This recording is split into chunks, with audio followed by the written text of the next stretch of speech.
નમસ્કાર દોસ્તો, સ્વાગત છે આપ સર્વનું તમારી પોતાની YouTube channel ocean coaching classes પર. મિત્રો, આજે આપણે ધોરણ 5ના અંગ્રેજી વિષયના જે નવું પાઠ્યપુસ્તક આવ્યું છે, જે નવી બુક આવી છે, તેના યુનિટ નંબર 3 નેચર ગોડ્સ ગિફ્ટના ભાગ 2નું સંપૂર્ણ સોલ્યુશન આપણે આ વિડીયોની અંદર જોવાના છે. મિત્રો, ભાગ 1 જે છે તે આપણે આગળના વિડીયોમાં જોયો હતો. ભાગ 1 જ્યાંથી આપણે અધૂરો મૂક્યો છે ત્યાંથી આપણે આ ભાગ 2 શરૂ કરીશું. મિત્રો, આ ધોરણ 5નું અંગ્રેજી વિષયનું જે પાઠ્યપુસ્તક છે તેના બધા જ પાઠ જે છે તે બધા જ પાઠના ભાષાંતર અને સોલ્યુશનના આપણે 2 વિડીયો બનાવેલા છે. આ જે છે તે યુનિટ 3નો ભાગ 2 છે. મિત્રો, આ તમામ સોલ્યુશન જે છે એની જો તમારે પીડીએફ જોઈતી હોય, ભાષાંતર અને એક્ટિવિટીના સંપૂર્ણ સોલ્યુશનની પીડીએફ, તો એના માટેની લિંક તમને નીચે ડિસ્ક્રિપ્શન બોક્સની અંદર આપેલી છે. જરૂરથી તેનો અભ્યાસ કરી લેજો. ચાલો તો શરૂ કરીએ આપણે રીડિંગથી. સર્વપ્રથમ આપણને રીડિંગ આપેલું છે. રીડિંગ એટલે કે વાંચવું. અહીંયા આપણને કહ્યું છે કે રીડ ધ સેન્ટેન્સીસ, એટલે કે અહીંયા જે આપણને વાક્યો આપવામાં આવેલા છે, વાક્યોને આપણે વાંચવાના છે. અને સર્વપ્રથમ તમે જોશો તો અશોકા ટ્રી એટલે કે આસોપાલવના વૃક્ષ વિશે આપણને અહીંયા સરસ મજાની માહિતી આપેલી છે. અને અહીંયા તમે જોઈ શકો છો કે આસોપાલવનું વૃક્ષ પણ આપણને દર્શાવવામાં આવેલું છે. મિત્રો, આ જે આસોપાલવનું જે વૃક્ષ હોય છે ને, એના જે પાંદડા હોય છે એનો ઉપયોગ આપણે શુભ કાર્યોની અંદર કરતા હોઈએ છીએ. જેમ કે તોરણ બનાવવાના હોય, ઘરે કથા હોય, એવા શુભ પ્રસંગો જ્યારે હોય ત્યારે તમે આવા આસોપાલવના વૃક્ષોને ઉપયોગ થતો જોયો હશે. તો જુઓ, the leaves of the Ashoka tree reduce fever. Leaves એટલે કે પાંદડાઓ. અશોકા ટ્રી એટલે કે આસોપાલવનું વૃક્ષ. રિડ્યુસ એટલે કે ઘટાડે છે, અને ફીવર એટલે તાવ. તો આસોપાલવના પાંદડા જે છે તે તાવની અંદર આપણને ઘટાડો કરવાનું અથવા તો તાવમાં રાહત આપવાનું કાર્ય કરે છે. The leaves of the Ashoka tree maintain blood sugar level. Leaves of Ashoka tree એટલે કે આ જે આસોપાલવના પાંદડા છે તે મેન્ટેન કરે છે એટલે કે જાળવે છે. શું જાળવે છે? તો કે બ્લડ શુગર લેવલ એટલે કે સાકરની માત્રા. તો આસોપાલવના પાંદડા લોહીમાં સાકરની માત્રા જાળવે છે. The leaves of the Ashoka tree can be used to treat infection.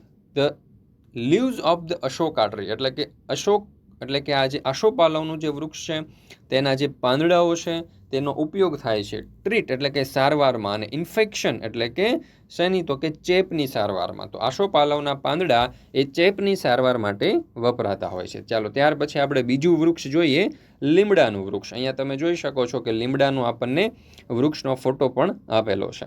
અને મિત્રો, આ જે લીમડો હોય છે તમે દરેકે જોયો હશે. લીમડા જે હોય એના જે પાંદડાઓ હોય છે ને તે કડવા હોય છે, અને લીમડા ઉપર જે ફળ આવે છે એને આપણે લીંબોળી કહીએ છીએ. અને આ લીંબોળી જે હોય છે તો એના પાંદડા કરતાં પણ વધારે કડવી હોય છે. પણ દોસ્તો, આ લીમડો જેટલો જ કડવો છે ને એટલો જ ગુણકારી છે, એટલો જ આપણા સ્વાસ્થ્ય માટે ફાયદાકારક છે. તો જોઈએ આપણે લીમડા વિશે.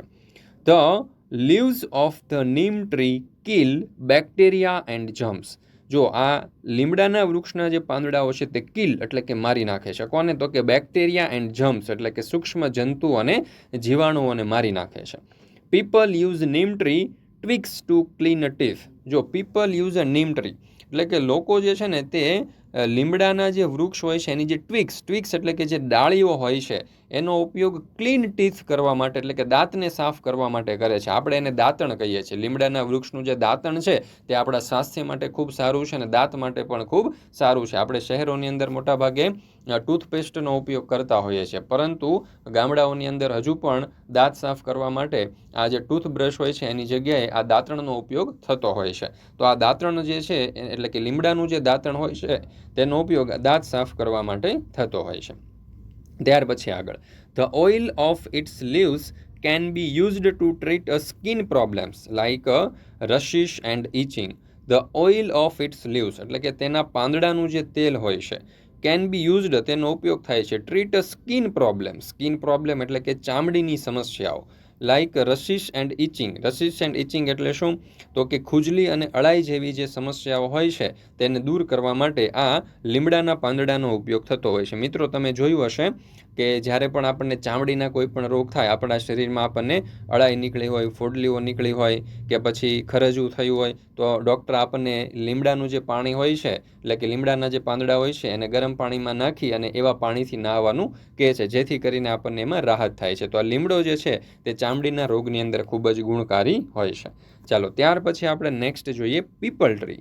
પીપલ ટ્રી એટલે શું? તો કે પીપળાનું વૃક્ષ. તમે બધાએ પીપળાનું વૃક્ષ જોયું હશે. તો જુઓ, the leaves of the peepal tree heal toothache. Leaves of the peepal tree એટલે કે આ જે પીપળના વૃક્ષના જે પાંદડા હોય છે તે હીલ કરે છે. હીલ કરવું એટલે શું? તો કે મટાડે છે. ટૂથેચ દાંતનો દુખાવો. તો પીપળાના પાંદડા જે છે તે દાંતના દુખાવાને મટાડવા માટે ઉપયોગી છે.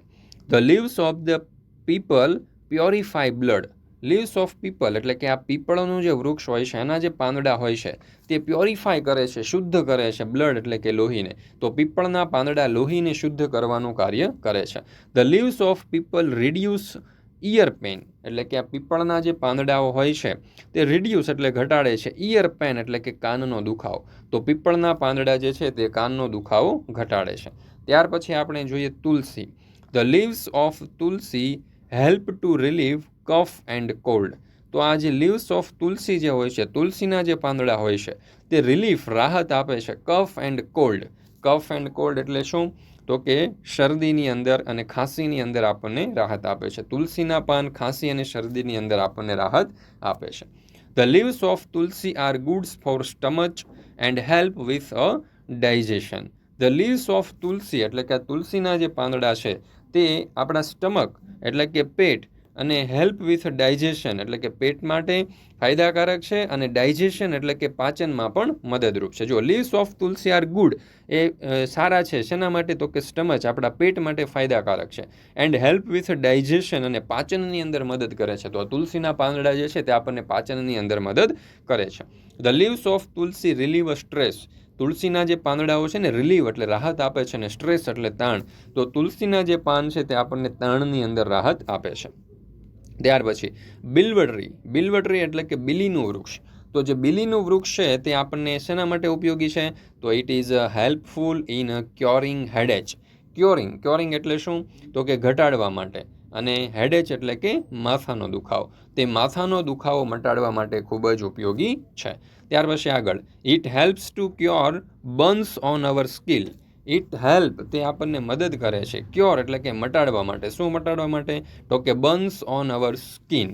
બર્ન્સ એટલે કે દાઝવું. તો આપણી ચામડી જે દાઝી ગઈ હોય છે, દાઝી ગયેલી ચામડી ઉપર રૂજ લાવવા માટે. ક્યોર એટલે કે આમ તો સાજું કરવું થાય પણ આપણે ચામડી દાઝી ગઈ હોય તો એને રૂજ લાવવી એવું કહી શકીએ. તો તે દાઝી ગયેલી ચામડી ઉપર રૂજ લાવવા માટે મદદરૂપ થાય છે. એટલે કે આ બિલીનું વૃક્ષ જે છે એના પાંદડાઓ. Its leaves helps to heal cuts and wounds. Cuts એટલે કે ચીરાઓ, કાપાઓ, અને વુડ્સ એટલે કે ઘા. એના જે પાંદડાઓ હોય છે બિલીના તે કાપા અને જખમ મટાડવા માટે પણ ખૂબ ઉપયોગી છે. આપણને કોઈ જગ્યાએ ઘા વાગ્યો હોય અથવા તો ચીરા પડ્યા હોય ચામડી ઉપર તો એ મટાડવા માટે ખૂબ ઉપયોગી છે. ચાલો, ત્યાર પછી આપણને આપ્યું છે કે વુ એમ આઈ એટલે કે ઉપર આપણે જેટલા પણ વૃક્ષો જોયા એટલે કે જેટલા વૃક્ષો વિશે માહિતી જોઈ એ બધા જ જે વૃક્ષો છે એના ઉપરથી કેટલાક આપણને પ્રશ્ન પૂછેલા છે. તો એમાં પહેલો સવાલ, I maintain the blood sugar level એટલે કે હું આ જે સાકરની માત્રા જે છે તે શરીરની અંદર લોહીની અંદર જાળવવાનું કાર્ય કરું છું. તો જવાબ આવશે અશોક ટ્રી એટલે કે આસોપાલવનું વૃક્ષ. બીજું, આઈ પ્યોરિફાય બ્લડ. પ્યોરિફાય એટલે કે શુદ્ધ કરવું, બ્લડ એટલે લોહી. તો લોહી શુદ્ધ કરવાનું કામ કરું છું. તો જવાબ આવશે પીપલ ટ્રી એટલે કે પીપળનું વૃક્ષ. ત્રીજું, people use my twigs to clean teeth. People use લોકો ઉપયોગ કરે છે, માય ટ્વિંગ્સ એટલે કે મારી ડાળીઓનો એટલે અથવા તો આપણે અહીંયા દાંતણ પણ કહી શકીએ. ટુ ક્લીન ટીથ દાંત સાફ કરવા માટે. એટલે કે લોકો મારી ડાળી અથવા તો મારા દાંતણનો ઉપયોગ દાંત સાફ કરવા માટે કરે છે. તો જવાબ આવશે નીમ ટ્રી એટલે કે લીમડાનું વૃક્ષ. ચોથું, I help to relieve cough and cold. I help હું મદદ કરું છું, રિલીવ રાહત આપવામાં, કફ એન્ડ કોલ્ડ એટલે કે શરદી અને ખાંસીની અંદર. તો જવાબ આવશે તુલસી. પાંચમું, my leaves help to heal cuts and wounds. Cuts એટલે કે ચીરાઓ, કાપાઓ, વુન્ડ્સ એટલે ઘા. એટલે કે મારા પાંદડાઓ જે છે તે કાપા, ચીરા અને ઘાની અંદર મટાડો કરવા માટે ઉપયોગી છે. તો જવાબ આવશે બિલ્વા ટ્રી એટલે કે બિલીનું ઝાડ. ત્યાર પછી આપણને આપ્યું છે રીડ ધ પેરેગ્રાફ એટલે કે અહીંયા આપણને એક પેરેગ્રાફ આપેલો છે. એ પેરેગ્રાફને આપણે ધ્યાનપૂર્વક વાંચવાનો છે, સમજવાનો છે અને એના ઉપરથી પછી આપણને પ્રશ્નો આપેલા છે. જુઓ, plastic is very harmful to us. Harmful એટલે કે નુકસાનકારક. તો plastic is very harmful to us. Plastic જે છે તે આપણા માટે ખૂબ નુકસાનકારક છે. We use plastic bags, bottles, cups, utensils etcetera. એટલે કે આપણે પ્લાસ્ટિકની બેગ, બોટલ, કપ અને પ્લાસ્ટિકના વાસણોનો ઉપયોગ કરીએ છીએ. પ્લાસ્ટિક હાર્મ્સ અવર પ્લેનેટ. હાર્મ્સ એટલે નુકસાન પહોંચાડે છે, પ્લેનેટ એટલે ગ્રહ, એટલે કે આ પ્લાસ્ટિક જે છે તે આપણા ગ્રહને પણ નુકસાન પહોંચાડે છે. પ્લાસ્ટિક, આપણો ગ્રહ એટલે કયો તો કે પૃથ્વી, એટલે અહીંયા કહ્યું છે કે આપણી પૃથ્વીને, આપણા વિશ્વને, આપણા વાતાવરણને પણ નુકસાન પહોંચાડે છે. Plastic bag kill many water animals and birds every year. તો પ્લાસ્ટિક બેગ જે હોય છે એ કિલ, મારી નાખે છે. પ્લાસ્ટિકની કોથળીઓથી ઘણા બધા મરી જતા હોય છે પ્રાણીઓ. કયા તો કે મેની વોટર એનિમલ એટલે કે જળચર પ્રાણીઓ, એન્ડ બર્ડ્સ એટલે કે પક્ષીઓ, એવરી યર એટલે દર વર્ષે. તો આ પ્લાસ્ટિકની જે કોથળીઓ હોય છે એનાથી ઘણા બધા જળચર પ્રાણીઓ દર વર્ષે અને ઘણા બધા પક્ષીઓ મૃત્યુ પામતા હોય છે. આપણે પાણીની અંદર ઘણી વખત કોથળીઓ ફેંકતા હોઈએ છીએ, પારદર્શક કોથળીઓ હોય છે પ્લાસ્ટિકની, એ આ જે જળચર જીવો હોય છે એના શરીરની અંદર જતી રહે છે, અને શરીરની અંદર જતી રહે તો એની શ્વાસોશ્વાસની ક્રિયા અને પાચન તંત્રની અંદર ખલેલ પહોંચે છે અને તે મૃત્યુ પામતા હોય છે. એવી જ રીતે પક્ષીઓ પણ આ પ્લાસ્ટિકના કારણે મૃત્યુ પામે છે. Plastic is also found in the stomach of many land animal. Land animal એટલે કે જમીન ઉપર રહેતા સજીવો, જમીન ઉપર રહેતા પ્રાણીઓ. તો આ પ્લાસ્ટિક જે છે તે ઘણા બધા જમીન ઉપર રહેતા પ્રાણીઓના પેટમાં પણ જોવા મળે છે. ઘણી વખત આપણે આવી પ્લાસ્ટિકની જે કોથળીઓ હોય એની અંદર ખાવાનો સામાન ભરી અને કોઈ જગ્યાએ ફેંકી દેતા હોય છે, વધેલો સામાન, અને ત્યાર પછી કૂતરા છે, બિલાડી છે, ગાય ભેંસ જેવા જે પશુઓ હોય છે તે આ સુગંધના કારણે એ કોથળીની અંદર, એ બેગની અંદર રહેલો ખોરાક જે છે ખાવાનો પ્રયત્ન કરે છે, અને સાથે સાથે એ જે કોથળી હોય છે અથવા તો એ જે પ્લાસ્ટિક હોય છે એ પણ એના શરીરની અંદર જમા થાય છે, ભેગું થાય છે, અને એક સમયે તેમનું મૃત્યુ થઈ શકે છે આ પ્લાસ્ટિકના કારણે. તેથી એટલા માટે we should not throw plastic waste here and there. એટલા માટે આપણે આ પ્લાસ્ટિક જે છે એનો ઉપયોગ કરી અને તેને અહીં ત્યાં ગમે ત્યાં ફેંકવું જોઈએ નહીં. ઇન્સ્ટેડ ઓફ પ્લાસ્ટિક એટલે કે પ્લાસ્ટિકનો ઉપયોગ કરવાને બદલે વી શુડ યુઝ અધર થિંગ્સ. આપણે બીજી વસ્તુઓનો ઉપયોગ કરવો જોઈએ, સચ એઝ જેવી કે જૂટ બેગ. જૂટ બેગ એટલે કે શણના કોથળાઓ, પેપર પ્લેટ્સ એટલે કે કાગળની પ્લેટ, કાગળના ડીશ વાટકાઓ, સ્ટીલ બોટલ્સ અને સ્ટીલની બોટલ વગેરે. તો આ રીતે આપણે પ્લાસ્ટિકની જગ્યાએ આ જે જૂટ બેગ જે આવે છે, શણના જે કોથળાઓ આવે છે, પ્લાસ્ટિકની જગ્યાએ પેપરની જે પ્લેટ આવે છે, પેપરની જે ડીશ આવે છે, અને જે બોટલો આવે છે સ્ટીલની, તેનો આપણે ઉપયોગ કરી શકીએ. We all should come together and say no to plastic. We all should come together. આપણે બધાએ એકસાથે ભેગા થવું જોઈએ અને આપણે પ્લાસ્ટિકનો બહિષ્કાર કરવો જોઈએ, પ્લાસ્ટિકનો ઉપયોગ આપણે ટાળવો જોઈએ. તો આપણે જે પેરેગ્રાફ જોયો હતો એ પેરેગ્રાફની અહીંયા આપણને સમજૂતી આપેલી છે. ત્યાર પછી આ જે પેરેગ્રાફ આપણે પ્લાસ્ટિક વિશેનો જોયો એના ઉપરથી કેટલાક આપણને ક્વેશ્ચન આન્સર આપેલા છે. તો એમાં જોઈએ પહેલો સવાલ, વોટ ઇઝ હાર્મફુલ ટુ અસ. આપણા માટે શું નુકસાનકારક છે? તો જવાબ આવશે plastic is harmful to us. Plastic જે છે તે આપણા માટે નુકસાનકારક છે. બીજું, નેમ એની 3 પ્લાસ્ટિક આઇટમ્સ વી યુઝ એવરી ડે. એટલે કે આપણે રોજે જે પ્લાસ્ટિકની આઇટમોનો ઉપયોગ કરતા હોય, પ્લાસ્ટિકની વસ્તુઓનો ઉપયોગ કરતા હોય તેના નામ લખો. તો બેગ્સ, બોટલ્સ એન્ડ કપ્સ. તો શું આવશે? તો કે બેગ, બોટલ અને કપ. ત્રીજું, what can we use instead of plastic bag. એટલે કે વોટ કેન વી યુઝ, આપણે શેનો ઉપયોગ કરી શકીએ instead of plastic bag. Plastic બેગની જગ્યાએ આપણે શેનો ઉપયોગ કરી શકીએ?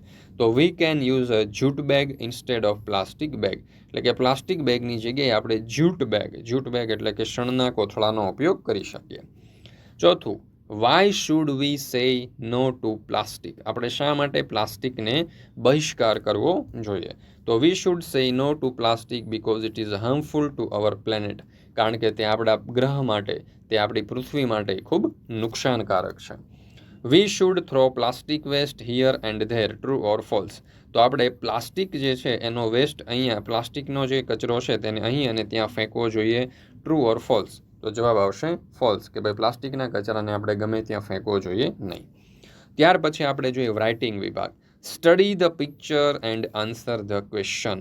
એટલે કે અહીંયા આપણને જે ચિત્ર આપવામાં આવેલું છે એ ચિત્રને તમે ધ્યાનપૂર્વક જુઓ અને એના ઉપર આપેલા પ્રશ્નોના ઉત્તર આપો. તો અહીંયા તમે જોઈ શકો છો, એક શીપ જે છે, એક ઘેટું જે છે તે ઊંચી છલાંગ લગાવી રહ્યું છે. એના ઉપર એક સસલું જે છે તે બેઠું છે. નીચે તમે જોશો તો 3 મરઘીના બચ્ચા જે છે ઉછળકૂદ કરી રહ્યા છે. એક પક્ષી આકાશમાં ઉડી રહ્યું છે. સૂરજ દાદા ચમકી રહ્યા છે. તો આવું સરસ મજાનું આપણને ચિત્ર આપેલું છે. એના ઉપરથી પહેલો સવાલ, how many chicks can you C. તમે કેટલા મરઘીના બચ્ચા દેખાય છે? તો જવાબ આવશે આઈ કેન સી 3 ચિક્સ. મને 3 મરઘીના બચ્ચા દેખાય છે. બીજું, vote is the colour of the flower. ફૂલોનો રંગ કેવો છે? તો જવાબ આવશે ધ ફ્લાવર્સ આર રેડ, ફૂલોના રંગ લાલ છે. ત્રીજું, what is the sheep doing, sheep શું કરી રહ્યું છે, એટલે કે ઘેંટું શું કરી રહ્યું છે, તો જવાબ આવશે the sheep is jumping up high, એટલે કે ઘેંટું જે છે તે ઊંચી છલાંગ લગાવી રહ્યું છે. ચોથો સવાલ, who is riding on the sheep, કોણ ઘેંટા ઉપર મુસાફરી કરી રહ્યું છે, તો rabbit is riding on the sheep, એટલે કે સસલું જે છે તે ઘેંટા ઉપર મુસાફરી કરી રહ્યું છે. What do you like in the picture, ચિત્રની અંદર તમને શું સૌથી વધારે ગમ્યું, તો I like the cute laughing rabbit in the picture, તો મને સૌથી સુંદર અને હસતું સસલું જે છે તે સૌથી વધારે ગમે છે. ત્યાર પછી આગળ, write a paragraph about save water with the help of the given clues, write a paragraph એટલે કે એક પેરેગ્રાફ લખો, સેવ વોટર પાણી બચાવવા વિશેનો paragraph, with the help of given clues એટલે કે અહીંયા તમને જે ક્લૂઝ આપવામાં આવેલા છે એ ક્લૂનો ઉપયોગ કરી અને પેરેગ્રાફ લખવાનું છે. ક્લૂમાં તમે જોશો તો drinking, cooking, bathing, washing, water saviour, save water વગેરે જેવા આપણને શબ્દો આપેલા છે. તો જુઓ, water is a very important in our life, એટલે કે પાણી જે છે તે આપણા માટે ખૂબ મહત્ત્વનું છે, આપણા જીવન માટે. We use water for drinking, cooking, bathing and washing utensils and clothes, એટલે કે વી યુઝ વોટર આપણે પાણીનો ઉપયોગ કરીએ છીએ, ફોર ડ્રિંકિંગ, ડ્રિંકિંગ એટલે કે પીવા માટે, કુકિંગ એટલે કે રસોઈ માટે, બાથિંગ એટલે કે નહાવા માટે, and washing utensils and clothes, washing એટલે ધોવા માટે, યુટેન્સિલ્સ એન્ડ ક્લોથિસ એટલે કે કપડાઓ અને વાસણો. We can not live without water, આપણે પાણી વગર જીવી શકીએ નહીં. We can not live without water, આપણે પાણી વગર ન રહી શકીએ. Even plants, trees, birds and animals need water, plants એટલે કે છોડ, ટ્રીઝ વૃક્ષો, બર્ડ્સ પક્ષીઓ, એનિમલ્સ પ્રાણીઓ વગેરે પણ પાણી વગર રહી શકતા નથી, એમને પણ પાણીની જરૂર પડે છે. We should not waste water, આપણે પાણીનો બગાડ કરવો જોઈએ નહીં. We should not leave taps open while washing hands or brushing teeth, brushing our teeth એટલે કે બ્રશ કરતી વખતે, દાંત સાફ કરતી વખતે અથવા તો હાથ ધોતી વખતે પાણીના નળ આપણે શરૂ રાખવા જોઈએ નહીં. We should use buckets instead of shower for bathing, એટલે કે નહાતી વખતે, બાથિંગ એટલે કે સ્નાન કરતી વખતે આપણે બકેટનો, ડોલનો ઉપયોગ કરવો જોઈએ, ફુવારાથી નાહવું જોઈએ નહીં, કારણ કે ફુવારાથી નાહવાથી પાણીનો વધારે વ્યય થાય છે. We should save water for hour future, એટલે કે આપણે ફ્યુચર માટે, ભવિષ્ય માટે પાણીનો બગાડ ન થાય એનું ખાસ ધ્યાન રાખવું જોઈએ, એટલે કે પાણીનો આપણે બચાવવું જોઈએ ભવિષ્ય માટે. સેવ વોટર, સેવ અર્થ એટલે કે પાણી બચાવો, પૃથ્વી બચાવો. ચાલો મિત્રો, અહીંયા તમારા માટે એક સરસ મજાની જાહેરાત આપેલી છે કે ધોરણ 5નું અંગ્રેજી વિષયનું જે નવું પાઠ્યપુસ્તક આવ્યું છે તે નવા પાઠ્યપુસ્તકના બધા જ પાઠના સંપૂર્ણ ભાષાંતર અને બધા જ પાઠની પ્રવૃત્તિના સંપૂર્ણ સોલ્યુશન જે છે તેની PDF પણ અવેલેબલ છે અને આ સંપૂર્ણ સોલ્યુશનની બુક પણ અવેલેબલ છે, તો જરૂરથી મેળવી લેજો. લિંક તમને નીચે ડિસ્ક્રિપ્શન બોક્સની અંદર આપેલી છે, અથવા તો અહીંયા તમને નંબર આપેલો છે 9904935028, આ નંબર ઉપર કોન્ટેક્ટ કરી સંપર્ક કરીને પણ તમે આ સોલ્યુશનની PDF મંગાવી શકો છો, અથવા તો અહીંયા તમને પ્લે સ્ટોરની અંદર ઓશન કોચિંગ ક્લાસીસ લખશો તો એક એપ્લિકેશન પણ આપેલી છે, એપ્લિકેશન પણ તમે ડાઉનલોડ કરી શકો છો અને અહીંયાથી પણ તમે મેળવી શકો છો. તો દરેક વિદ્યાર્થીઓએ આ જે પાઠ્યપુસ્તક છે અંગ્રેજી વિષયનું તેના દરેક પાઠ જે છે એના સંપૂર્ણ સોલ્યુશનની PDF અને બુક અવશ્ય મેળવી લેજો. પરીક્ષા માટે પણ ખૂબ ઉપયોગી સાબિત થશે અને તમને અભ્યાસ માટે પણ ખૂબ ઉપયોગી થશે. ચાલો ત્યાર પછી જોઈએ લેંગ્વેજ ફંક્શન. તો અહીંયા આપણને કહ્યું છે કે નિકેત અને કૃણાલ, હવે નિકેત અને કૃણાલ જે છે એમને કઈ કઈ ભાષાઓ બોલતા આવડે છે અને કઈ કઈ ભાષાઓ બોલતા નથી આવડતી એના વિશેનું આપણને કોષ્ટક આપ્યું છે. જેમ કે નિકેત છે તો એને ગુજરાતી, હિન્દી, અંગ્રેજી આવડે છે, સંસ્કૃત અને ફ્રેન્ચ નથી આવડતું. કૃણાલ છે તો એને ગુજરાતી, હિન્દી અને સંસ્કૃત આવડે છે, ઇંગ્લિશ અને ફ્રેન્ચ નથી આવડતું. તો એના ઉપરથી તમે જોશો તો અહીંયા કહ્યું છે કે સ્ટડી ધ ટેબલ, એટલે કે આ કોષ્ટકનો અભ્યાસ કરો, એન્ડ કમ્પ્લીટ ધ સેન્ટેન્સ, અને નીચે જે તમને સેન્ટેન્સ આપ્યા છે, જે વાક્ય આપ્યા છે એને પૂર્ણ કરવાના છે. મિત્રો અહીંયા જે આપણે વાક્ય પૂર્ણ કરવાના છે ને કેન અથવા તો કેન નોટની મદદથી કરવાના છે. હવે કેન એટલે શું, તો જ્યારે પણ આપણે કોઈ કાર્ય કરવા માટે સક્ષમ હોઈએ, કોઈ કાર્ય આપણે કરી શકીએ, કોઈ કાર્ય કરવા માટે આપણે એબલ હોઈએ ત્યારે આપણે કેનનો ઉપયોગ કરીશું, અને કોઈ કાર્ય કરવા માટે આપણે સક્ષમ ન હોઈએ, કોઈ કાર્ય આપણે નથી કરી શકતા, એ કાર્ય કરવા માટે આપણે શક્તિમાન નથી, ત્યારે આપણે કેન નોટનો ઉપયોગ કરીશું. તો જો એક્ઝામ્પલ પણ આપણને ઉદાહરણ પણ આપેલું છે, જેમ કે બોથ એટલે કે બંને, નિકેત એન્ડ કૃણાલ ખાલી જગ્યા સ્પીક ગુજરાતી. તો જો નિકેત અને કૃણાલ બંને છે ને ગુજરાતી બોલી શકે છે, બોલી શકવા માટે સક્ષમ છે, એબલ છે ગુજરાતી અને સંસ્કૃત બોલવા માટે. તો આપણે અહીંયા લખીશું કેન સ્પીક ગુજરાતી. તો અહીંયા બોલી શકે છે એટલે કેન લખીશું. પછી જો નિકેત કેન સ્પીક ગુજરાતી, નિકેત જે છે ને તે ગુજરાતી બોલી શકે છે એટલે અહીંયા કેન લખીશું, કારણ કે બોલી શકે છે, કાર્ય કરી શકે છે, સક્ષમ છે, એબલ છે, શક્તિમાન છે. બટ હી ખાલી જગ્યા સ્પીક સંસ્કૃત, પણ એ સંસ્કૃત બોલી શકતો નથી, તો આપણે અહીંયા લખીશું કેન નોટ. એટલે મતલબમાં કેન જે છે ને એનો અર્થ શું થશે, તો કે કોઈ કાર્ય કરવા માટે સક્ષમ હોય તો કેન વાપરવાનું, અને કોઈ કાર્ય કરવા માટે સક્ષમ ન હોય તો કેન નોટ. તો ચાલો આપણે જોઈએ પહેલું વાક્ય. Both Krunal and Niket can, એટલે કૃણાલ અને નિકેત બંને કેન શું કરી શકે છે, તો કે બંને સ્પીક હિન્દી, બંને હિન્દી બોલી શકે છે. ત્યાર પછી બીજું, both Krunal and Niket can not, can not એટલે કે બંને શું નથી કરી શકતા, તો સ્પીક ફ્રેન્ચ એટલે કે બંને ફ્રેન્ચ બોલી શકતા નથી. ત્રીજું, નિકેત કેન સ્પીક હિન્દી, નિકેત જે છે તે હિન્દી બોલી શકે છે, બટ હી ખાલી જગ્યા, but he can not speak Sanskrit, પણ તે સંસ્કૃત બોલી શકતો નથી. ચોથું, કૃણાલ કેન સ્પીક ગુજરાતી, કૃણાલ જે છે તે ગુજરાતી બોલી શકે, બટ હી ખાલી જગ્યા, પરંતુ તે કેન નોટ સ્પીક ઇંગ્લિશ, પરંતુ તે અંગ્રેજી બોલી શકતા નથી. પાંચમું, નિકેત કેન સ્પીક ખાલી જગ્યા એન્ડ ખાલી જગ્યા, નિકેત શું બોલી શકે છે, એટલે કે કઈ કઈ ભાષાઓ બોલી શકે છે, તો ગુજરાતી, હિન્દી એન્ડ ઇંગ્લિશ. તો નિકેત કેન સ્પીક એટલે કે નિકેત બોલી શકવા માટે સક્ષમ છે, શું, તો કે ગુજરાતી, હિન્દી એન્ડ ઇંગ્લિશ. છઠ્ઠું, કૃણાલ કેન સ્પીક ખાલી જગ્યા એન્ડ ખાલી જગ્યા, તો કૃણાલ શું બોલી શકે છે, તો ગુજરાતી, હિન્દી એન્ડ સંસ્કૃત. ત્યાર પછી સાતમું, નિકેત કેન નોટ સ્પીક ખાલી જગ્યા એન્ડ ખાલી જગ્યા, તો નિકેત શું બોલી શકતો નથી, તો સંસ્કૃત એન્ડ ફ્રેન્ચ. ત્યાર પછી આઠમું, કૃણાલ કેન નોટ સ્પીક, જો અહીંયા કેન નોટ આપ્યું છે એટલે શું બોલી શકતો નથી, કઈ ભાષાઓ નથી બોલી શકતો, તો જવાબ આવશે ઇંગ્લિશ એન્ડ ફ્રેન્ચ. ત્યાર પછી આગળ જોઈએ. હવે અહીંયા આપણને કહ્યું છે કે fill in the blanks using appropriate option. કાઉન્સમાં તમને જે ઓપ્શન આપેલા છે એ ઓપ્શનનો ઉપયોગ કરવાનો છે અને ખાલી જગ્યાઓ પૂરવાની છે. તો જુઓ, પ્રણવી ઇઝ ઇન્જર્ડ, પ્રણવી જે છે તે ઇન્જર્ડ થઈ છે, ઘાયલ થઈ છે. શી ખાલી જગ્યા take part in the race, તો કાઉન્સમાં આપ્યું છે મેય અને મેય નોટ.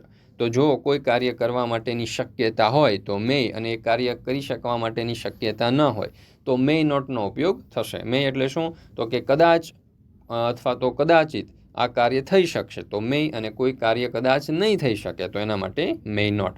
તો જો she may not take part in the race, શક્યતા દર્શાવવા માટે મેય અથવા તો મેય નોટનો ઉપયોગ થાય છે. તો એ ઇન્જર્ડ થઈ ગઈ છે એટલે હવે તે રેસમાં ભાગ લઈ શકશે નહીં, કદાચ તે રેસમાં ભાગ લેશે નહીં, એટલે આપણે અહીંયા મેય નોટ આપેલું છે. તો જોઈએ આપણે પહેલું વાક્ય. ટુડે ઇઝ અ સન્ડે, આજે રવિવાર છે. હાર્દિક ખાલી જગ્યા મીટ હિઝ બેસ્ટ ફ્રેન્ડ, હાર્દિક તેના પ્રિય મિત્રને કદાચ મળશે કે કદાચ નહીં મળે. તો જો રવિવાર છે એટલે કદાચ મળે, તો જવાબ આવશે મેય. તો હાર્દિક મેય મીટ હિઝ બેસ્ટ ફ્રેન્ડ, તો હાર્દિક કદાચ તેના પ્રિય મિત્રને મળી શકે છે. તો અહીંયા શક્યતા દર્શાવી છે કે રવિવાર છે તો કદાચ મળી શકે.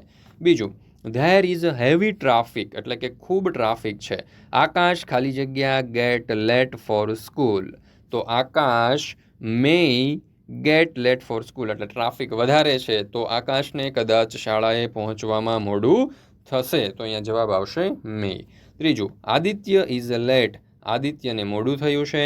હી ખાલી જગ્યા કેચ ધ ટ્રેન, એટલે આદિત્યને હવે મોડું થઈ ગયું છે તો હવે કેચ પકડી શકશે નહીં, કદાચ તે ટ્રેન નહીં પકડી શકે, તો અહીંયા જવાબ આવશે મેય નોટ. હી મેય નોટ કેચ ધ ટ્રેન, તે કદાચ ટ્રેન પકડી શકશે નહીં. શા માટે, કારણ કે એને મોડું થઈ ગયું છે.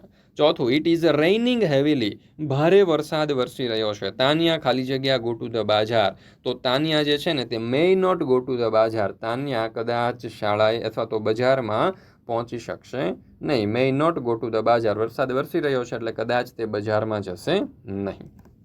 ત્યાર પછી ટ્રાફિક લાઇટ્સ, હવે જો અહીંયા તમને ટ્રાફિક લાઇટનો એક સિમ્બોલ આપવામાં આવેલો છે, ટ્રાફિક લાઇટનો એક રોડ, એક થાંભલો આપવામાં આવેલો છે. એમાં જ્યારે લાલ લાઇટ શરૂ થાય ને ત્યારે સ્ટોપ એટલે કે આપણે ઊભું રહેવાનું હોય. જ્યારે યલો લાઇટ એમાંથી શરૂ થાય ત્યારે આપણે વેઇટ કરવાની હોય, એટલે કે આપણે હવે વાહન શરૂ કરી અને જવા માટેની તૈયારી કરવાની હોય. અને ગ્રીન લાઇટ જ્યારે શરૂ થશે એનો મતલબ કે હવે આપણે વાહનને આગળ ચલાવવાનું છે. તો અહીંયા મિત્રો તમે જોશો તો આપણને ફિલ ઇન ધ બ્લેન્ક્સ આપેલું છે, ખાલી જગ્યાઓ પૂરવાની છે. અને કાઉન્સમાં મસ્ટ અને મસ્ટ નોટની મદદથી ખાલી જગ્યા પૂરવાની છે. હવે મસ્ટ એટલે શું? તો કે કોઈ કાર્ય આપણે ફરજિયાતપણે કરવું જ પડે એવું હોય ને ત્યારે મસ્ટનો ઉપયોગ થાય, કે ભાઈ કોઈ કાર્ય આપણે ફરજિયાતપણે કરવું જ પડે. અને મસ્ટ નોટ એટલે કે કોઈ કાર્ય આપણે કરવું જરૂરી નથી અને કરવું ન જ જોઈએ ત્યારે મસ્ટ નોટનો ઉપયોગ થશે. તો જુઓ, we must follow traffic rule. જો ટ્રાફિકના નિયમોનું આપણે ફરજિયાતપણે પાલન કરવું જ પડે તો અહીંયા ભાર મૂકે છે શું? તો કે કોઈ કાર્ય આપણે કરવું જ પડે, આપણી નૈતિક જવાબદારી છે અને ફરજિયાતપણે કરવું પડે એવું હોય ત્યારે આ મસ્ટનો ઉપયોગ થતો હોય છે. તો જોઈએ પહેલી ખાલી જગ્યા. વી ખાલી જગ્યા be alert when the yellow traffic light is on.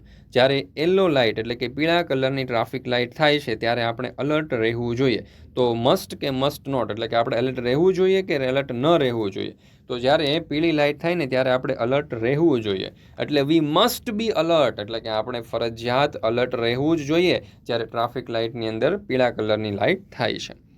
વી ખાલી જગ્યા drive when the red traffic light is on. જ્યારે રેડ લાઇટ થતી હોય ત્યારે આપણે શું કરવું જોઈએ?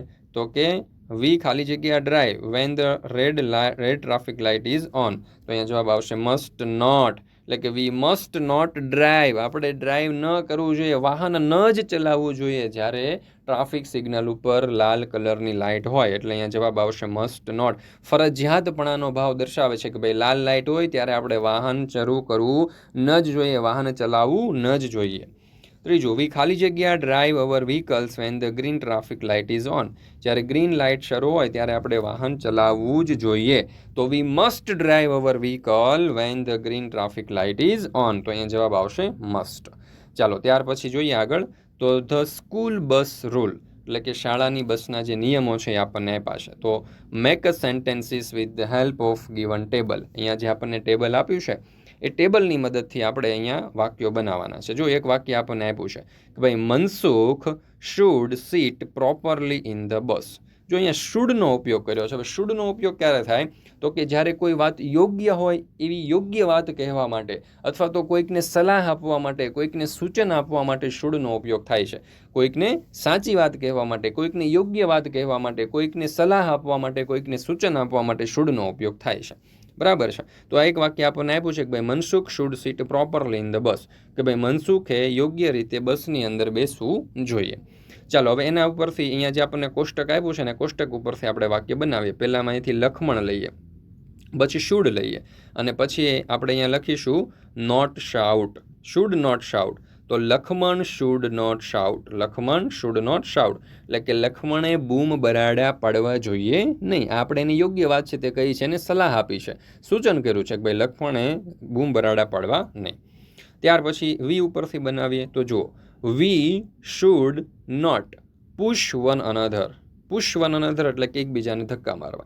તો we should not push another એટલે કે બસમાં આપણે એકબીજાને ધક્કા મારવા જોઈએ નહીં. આ પણ એક સલાહ આપી છે. તો જ્યારે પણ કોઈ સલાહ સૂચન આપવાની હોય કે યોગ્ય વાત કરવાની હોય, જે યોગ્ય હોય તે કહેવાનું હોય ત્યારે આ શુડનો ઉપયોગ થાય છે. બરાબર?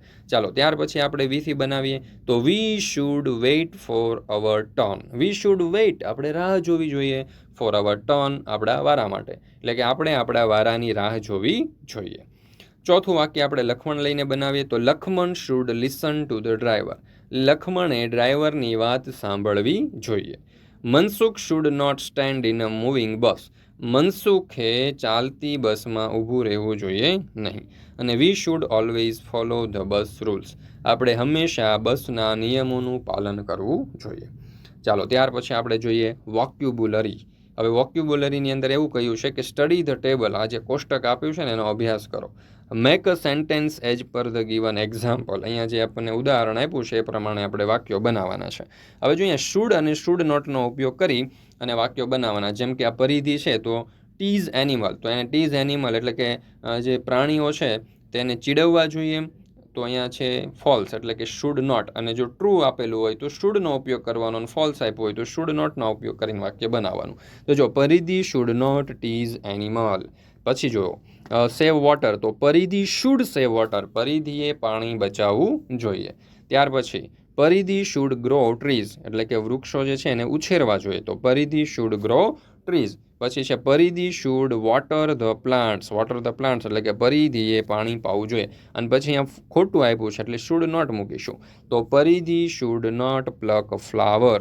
તો અહીંયા તમે જોઈ શકો છો કે જે વાત યોગ્ય ન હોય એટલે કે જે યોગ્ય વાત હોય પણ એ કરવાની ના પાડવાની હોય ને, તો એના માટે શુડ નોટ મૂકવાનું, અને જે યોગ્ય વાત આપણે કહેવાની હોય તો એના માટે શુડ, એટલે કે જે કાર્ય કરવાનું હોય એના માટે શુડ, જે કાર્ય ન કરવાનું હોય તો શુડ નોટ મૂકીશું આપણે, બરાબર. તો આ રીતે શુડ અને શુડ નોટનો ઉપયોગ કરી શકાય. ચાલો, ત્યાર પછી કહ્યું છે કે identify the parts of the trees and write there name. તો સર્વપ્રથમ તમે જોશો તો અહીંયા ફ્રૂટ, તો આ જે છે ને લાલ કલરના એ બધા ફ્રૂટ છે, તો એના ઉપર આપણે તીર મારીને લખી શકીએ FRUIT ફ્રૂટ. ત્યાર પછી આપણે આગળ જોઈએ તો લીલા કલરના જે છે એ પાંદડાઓ છે, તો એના માટે લખી શકીએ LEAVES લીવ્સ એટલે કે પાંદડાઓ. ત્યાર પછી આગળ જોઈશું તો આ જે છે તે કથ્થઈ કલરની એ ડાળીઓ છે, બ્રાન્ચ છે, તો આપણે લખી શકીએ BRANCH બ્રાન્ચ એટલે કે ડાળી. ત્યાર પછી આ જાડું જે ભાગ છે તે થડ છે, તો એને કહીશું ટ્રંક, TRUNK ટ્રંક. અને ત્યાર પછી સૌથી નીચેનો જે ભાગ છે જમીનની અંદર તેને આપણે રૂટ્સ કહીશું એટલે કે મૂળ, તો એનું સ્પેલિંગ થશે ROOTS રૂટ્સ. તો આ બધા જે છે તે એક વૃક્ષ જે છે એના વિવિધ ભાગો છે.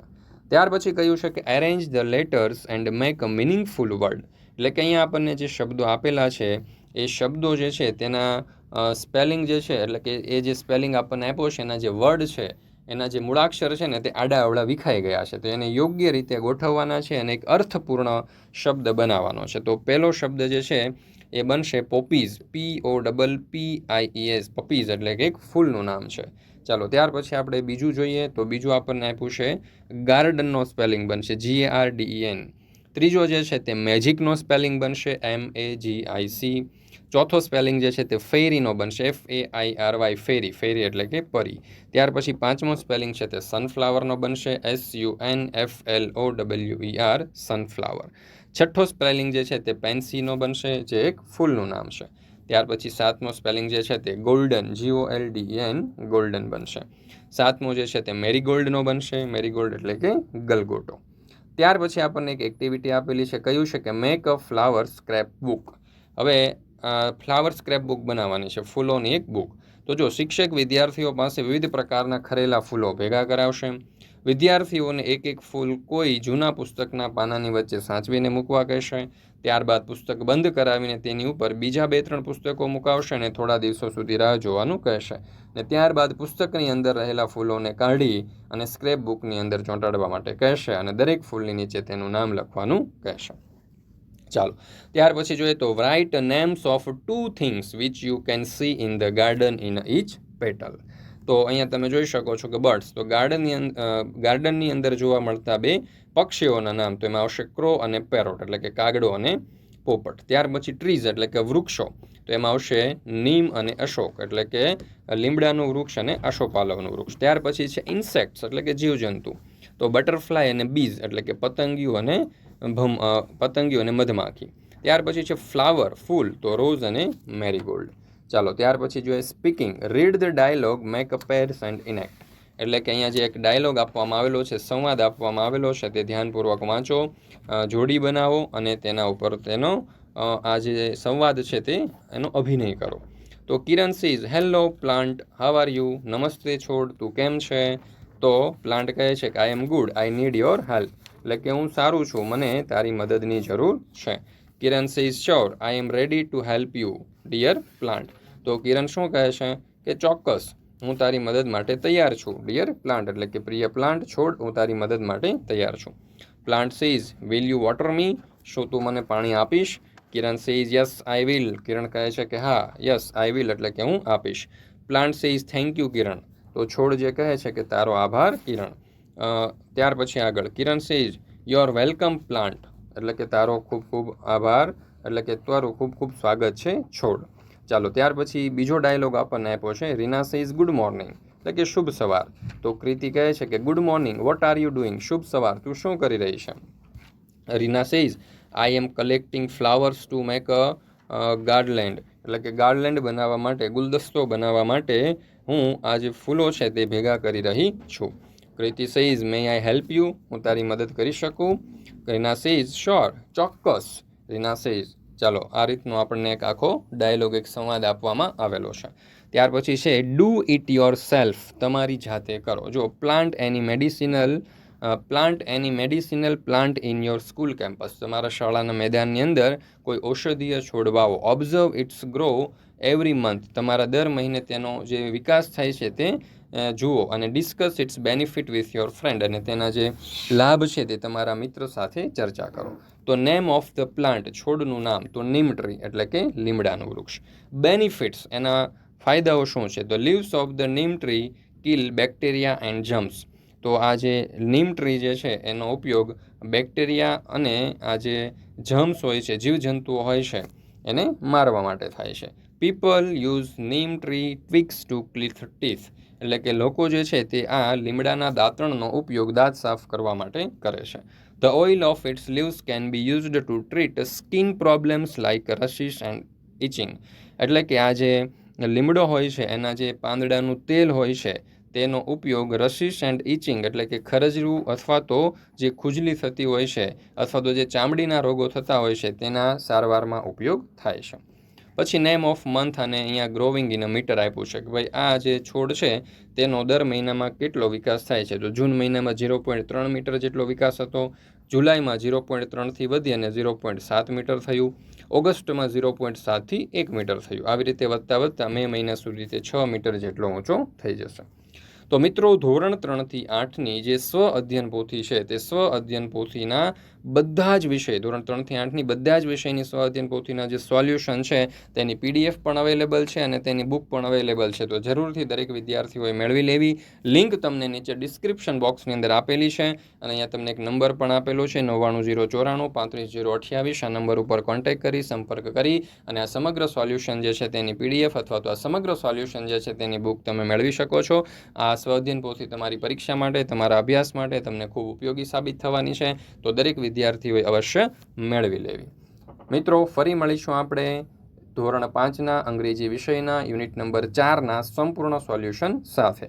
મિત્રો, આ વિડીયો તમને પસંદ આવ્યો હોય તો તમારા દોસ્તો, મિત્રો, ભાઈબંધ સુધી અવશ્ય શેર કરજો, લાઇક કરજો. આપણી આ ચેનલને સબસ્ક્રાઈબ ન કરી હોય તો અવશ્ય સબસ્ક્રાઈબ કરી લેજો.